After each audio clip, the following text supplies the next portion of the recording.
So the overwhelming hypocrisy. I mean, basically, I pretend like they give a shit about me, and then when they say fucking things that just clearly isn't true, it just fucking blows my mind. It's like, how can you be such a fucking asshole? No, seriously, Richard Hudson, how can you sit there and say that she was stealing $50,000 and kicking me out of the fucking university, and you want to assert that she was a friend?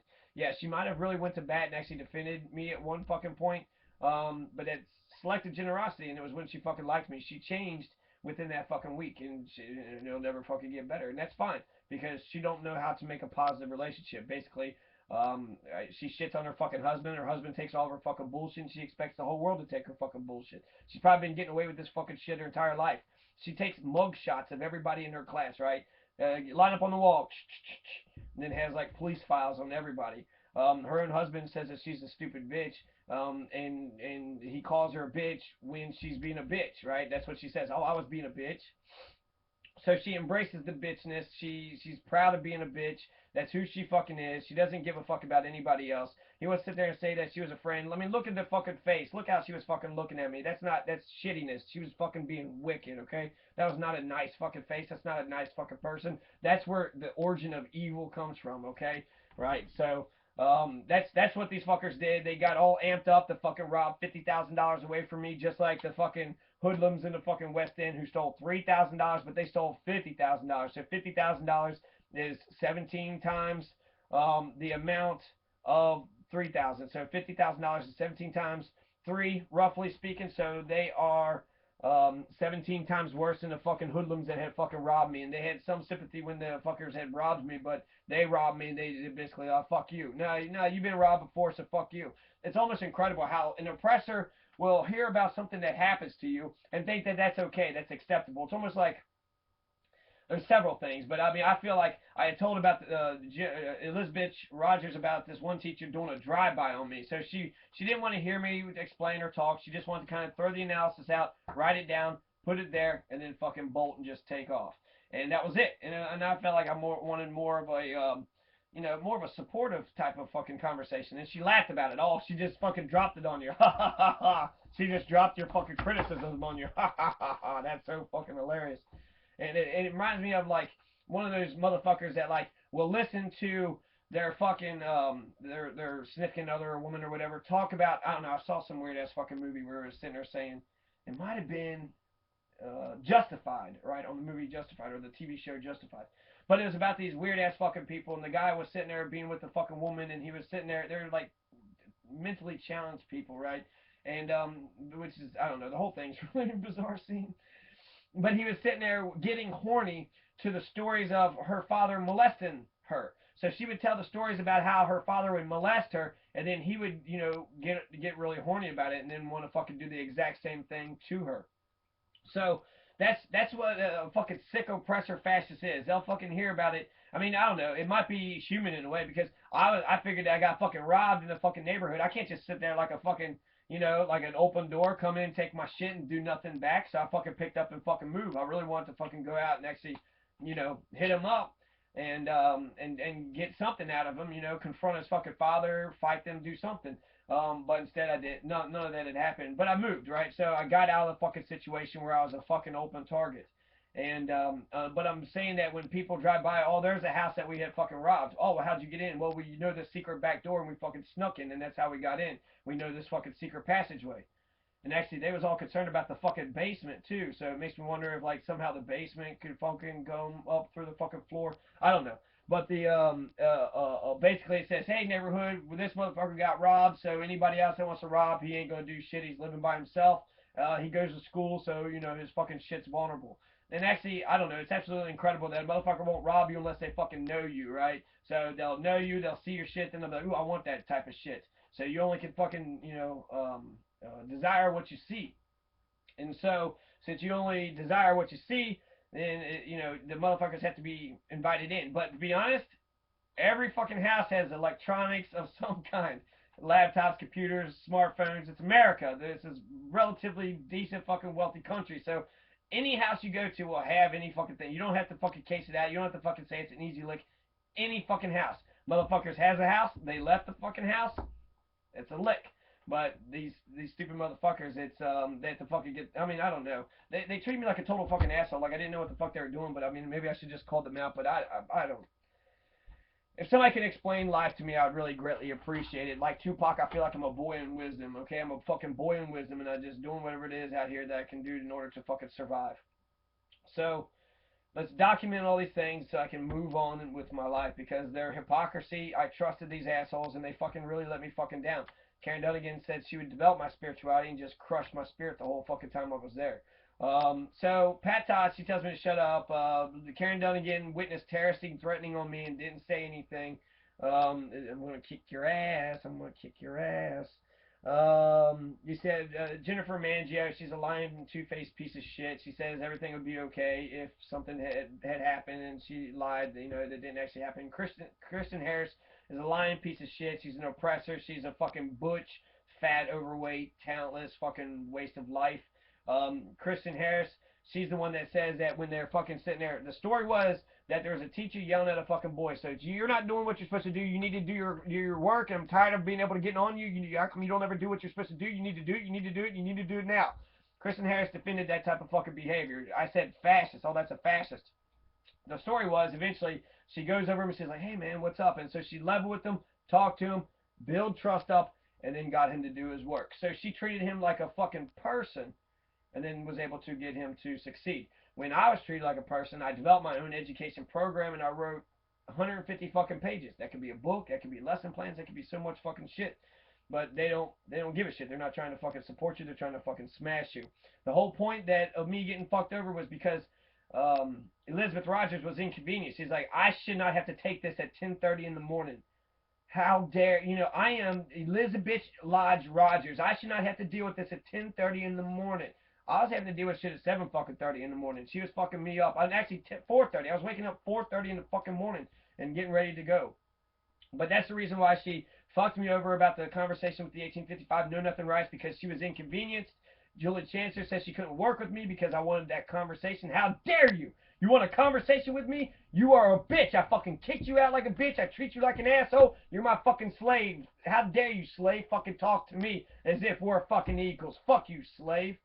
And this is what Spalding University fucking represents. So Spalding represents they allow sexual harassment. They allow me to get fucking molested. And if you allow oppressors to they're oppressing up until the point of fucking molestation. So if you allow oppressors to fucking molest, then that they're keeping her on the fucking payroll and everybody that she teaches, she's fucking oppressing all of them. There's only 6 people in the class and she walked around like she was some sort of rock star god, with a fucking the microphone. Okay, everybody, here I am. Do this thing. Do this thing and all of her fucking technological fucking developments. She likes technology. She's interested in it, and we could have actually had good conversations if she treated us like an equal. But instead, she thinks she knows it all. She's into Digo. She loves fucking Digo as if it was like the next fucking best thing. Forced us to be her fucking friends on Digo. Wouldn't do Facebook, but forced us to be her friends on Digo. Tried Moodle. Tries all these other fucking things. But she's missing the big thing. She's missing Facebook. She's missing YouTube. She's missing Twitter. She never uses any of those type of things, and those are what the general population is using. So perhaps some of the professional educators have Digo or whatever, but I don't know. I think I'm gonna get into it and find out that the professional educators, the cool ones, the ones I like, are using some other programs, and that's no big fucking surprise because she's in a fucking weird ass fucking world on her own. And she's looming over you. She'll be all like just leaning into your fucking space and not realizing she's invading your space, like she's oblivious to it. So she's socially awkward, socially backwards. She's an oppressor. There's only 6 kids in the class. There's Cal. There's a big old white or black man, not big, but a tall black man come in suit and tie every day. In 3 hours, he would just sit like a little bitch and fucking listen to Terry Shoon fucking lecture at her over and over and over again. When she was wearing that fucking microphone, he eventually said something. I told her, I said, are you wearing a headset? Are you wearing a microphone? Because you could hear it over the intercom and shit. And I could see it, so I wasn't really asking, are you? But it's like, are you? And Cal, he turned to me and was like, yeah, can't you tell? And I was like, well, there's only 6 of us. You think it's really necessary? And then I turned around, there's a wall behind me, and I was like, hey, can everybody hear back there?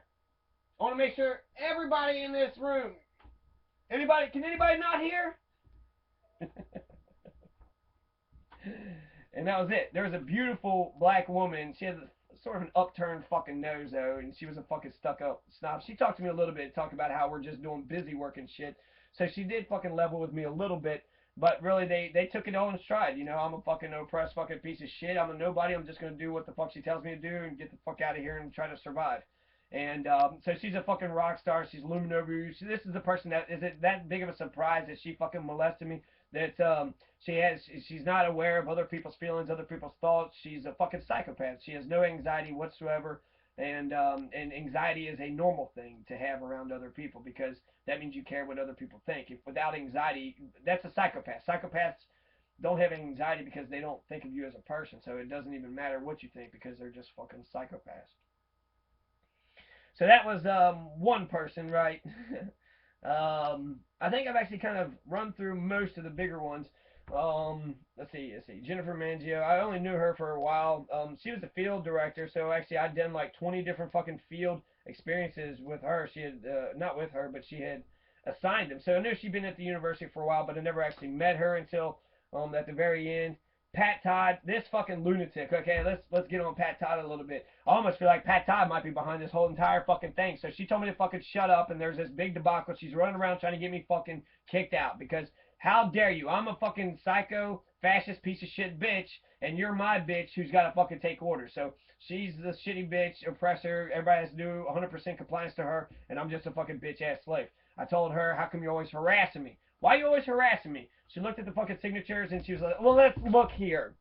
But how come this signature here is different than these other signatures? Oh, you got me. You fucking got me, you piece of shit. You old fucking. She's like fucking 87 years old. She's fucking old, and there's nothing wrong with being old or fat.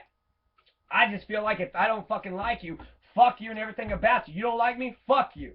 You don't fucking like me, you're fat, ugly, stupid, fuck you, you piece of shit, bitch, In fact, I don't know. I don't like the N word because there is that fucking, the slavery thing, and so it just seems like such a vicious fucking thing to say. Yeah. So I feel like I would probably avoid that at all fucking cost. It's not my word, and bitch isn't really my word either, but because men are being treated as the bitch, maybe it is our word. That's our word, bitch. You can't use that word, bitch. You're treating us like bitch, and you've been treating us like bitches, like every heterosexual relationship. My God, I'd love to tell you about some of my relationships. Raya, right? We're working together. We're making two incomes. We're able to make, be able to spend lots of money and do lots of things. We move in together, a real expensive place, something we could barely afford. And then she quits. She just quits and didn't talk to me, didn't give a shit. Always smiling, playing with the cat. I'm just a kid. Can you talk to me, kid? Can you fucking have a relationship with me? Can you treat me as an equal, or you're just? What it feels like is like I have to. I don't know. I mean, I feel a strong attachment with people, so I can't. I can't just kind of say, "Hey, woman, I want to have sex with you. Here's my dick. You want my dick or no? Okay, we're just gonna do plutonic for a while. Okay, plutonic. You want my dick now? You want my dick? And so basically, I have to put my dick on her for the rest of my fucking life. That's what a fucking feels like. So I have to give her all my fucking power. I'm gonna be controlled by my fucking dick my entire fucking life. And so just fucking handing it out to everybody. Maybe if you hand it out to everybody, it fucking kind of dilutes it to where you can. But I feel like it's hard for me to be able to stick a fucking my dick in somebody without actually fucking falling for them or having some type of emotions for them. I mean, that's just natural. That just fucking happens. So that's right. That's just the battle of the sexes, sort of. The every heterosexual relationship I've been a part of, if you're being honest with yourself, of course you fucking say that this shit's true. It's socially unacceptable to hit a woman. That's why they're allowed to be as fucking shitty as possible. It should be socially unacceptable to hit anybody. Cops hit people all the fucking time. You're allowed to hit a fucking man. You could fucking rape a man. You could send a man off to fucking war to get fucking blown up. Clive and Bundy, they knew that they would get mowed down if there was a bunch of men, but they had women and children there. And we all love women and children, right? Men are supposed to protect their women and children. And women love themselves, so everybody loves the women and children. And men are just kind of I don't know, maybe more men hang out with each other than what I assume, because to me it feels really gay to have like a male friend you hang out with all the time. There's something really gay about that, and there's nothing wrong with being gay. But I think that these men wouldn't acknowledge the gayness of their fucking behavior. So I think I've kind of touched on based on everything. 10:30 in the morning is the reason why Elizabeth Rogers fucked me over. She didn't want to have be inconvenienced at 10. How dare you? I should not be inconvenienced at 10:30 in the morning. How dare you? 10:30 in the morning. I should be. I am Elizabeth Lodge Rogers. So she couldn't be fucking inconvenienced at 10:30 to have to deal with this, and that's yeah, we have to deal with you, man. You don't deal with me. I talk to her every fucking day as a fucking equal. You don't deal with fucking friends. So it's not a fucking friend whatsoever. She fucked me over just because she was inconvenienced, and maybe because she's surrounded by these other fucking Nazis who fucking hate me. Terry Schoon didn't fucking like me. Pat Todd had it out for me. And so she's probably fucking showing off for these assholes. But Pat Todd is the reason why Louisville is going to be segregated. Meredith v. JCPS. That's because of Pat Todd. She fucked up integration.